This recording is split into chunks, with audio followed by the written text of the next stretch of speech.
ನಮಸ್ಕಾರ ಸ್ನೇಹಿತರೆ, welcome back to ಮಮತಾಸ್ ಕಿಚನ್ಗೆ.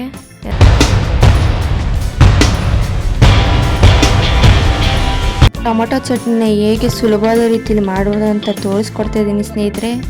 ನೋಡಿ ವಿಡಿಯೋನ ಕೊನೆವರೆಗೂ ಎಲ್ಲೂ ಸ್ಕಿಪ್ ಮಾಡ್ದೇನೆ.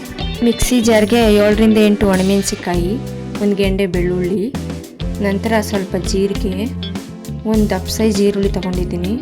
ನಂತರ 2-3 ಟೊಮೊಟೊ ಸಹ ಹಾಕ್ಕೊಂಡಿದ್ದೀನಿ. ಸ್ವಲ್ಪ ರುಚಿ, ರೆಡ್ ಚಿಲ್ಲಿ ಪೌಡರು, ನಂತರ ಸ್ವಲ್ಪ ನೀರು ಹಾಕೋಬೇಕು.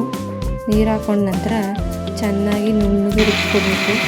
ನೋಡಿ ಸ್ನೇಹಿತರೆ, ಚೆನ್ನಾಗಿ ನುಣ್ಣಗೆ ರುಬ್ಕೊಂಡಿದ್ದೀನಿ. ಯಾರೆಲ್ಲ ನನ್ನ ವಿಡಿಯೋ ನೋಡ್ತಿದ್ದೀರಾ ಲೈಕ್ ಮಾಡಿ, ಶೇರ್ ಮಾಡಿ, ಸಬ್ಸ್ಕ್ರೈಬ್ ಮಾಡಿ ಮತ್ತು ಕಮೆಂಟ್ ಮಾಡಿ ಸ್ನೇಹಿತರೆ. ಸ್ಟವ್ ಹಚ್ಚಿ ಬಾಣಲಿ ಇಟ್ಟು 4ರಿಂದ 5 ಸ್ಪೂನಷ್ಟು ಅಡುಗೆ ಎಣ್ಣೆನ ಹಾಕೋಬೇಕು.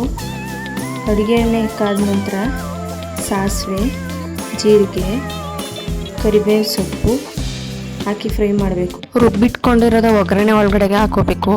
ಹಸಿ ಸ್ಮೆಲ್ ಹೋಗೋವರೆಗೆ ಚೆನ್ನಾಗಿ ಕುದಿಸಬೇಕು. ಕುದ ನಂತರ ಎಣ್ಣೆ ಬಿಡುತ್ತೆ. ರುಚಿಗೆ ತಕ್ಕಷ್ಟು ಉಪ್ಪು, ಮೇಲೆ ಕೊತ್ತಂಬರಿ ಸೊಪ್ಪನ್ನು ಉದುರಿಸ್ಕೋಬೇಕು. ಟೊಮೊಟೊ ಚಟ್ನಿನ ಸುಲಭದ ರೀತಿಯಲ್ಲಿ ತೋರಿಸ್ಕೊಟ್ಟಿದ್ದೀನಿ ಸ್ನೇಹಿತರೆ. ಲೈಕ್ ಮಾಡಿ, ಶೇರ್ ಮಾಡಿ, ಕಮೆಂಟ್ ಮಾಡಿ ಮತ್ತು ಸಬ್ಸ್ಕ್ರೈಬ್ ಮಾಡಿ. ಮತ್ತೆ ಹೊಸ ರೆಸಿಪಿಯೊಂದಿಗೆ ಭೇಟಿಯಾಗೋಣ. ಧನ್ಯವಾದಗಳು ಸ್ನೇಹಿತರೆ.